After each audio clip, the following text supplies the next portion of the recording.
आज आपण बनवणार आहोत सगळ्यांची आवडती अशी इडली आणि नारळाची चटणी। त्यासाठी आपल्याला लागणार आहे 3 वाटी तांदूळ,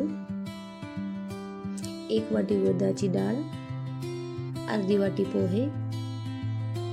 हे सर्व 3-4 पाण्याने चांगलं स्वच्छ धुवून घ्यायचे।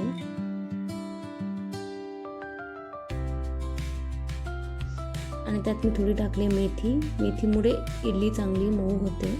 हे भिजत ठेवायचे 8 तास। त्यानंतर हे सर्व चांगलं मिक्सरमध्ये वाटून घ्यायचं।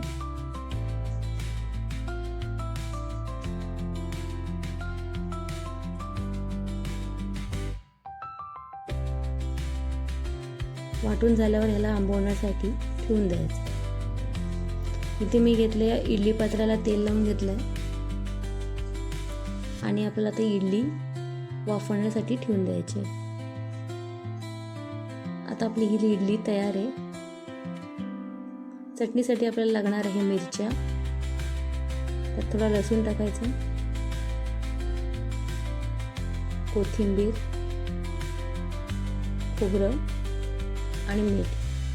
हे चांगलं बारीक वाटून घ्यायचं। आपली चटणी तयार आहे। अशी आपली इडली आणि चटणी तयार आहे।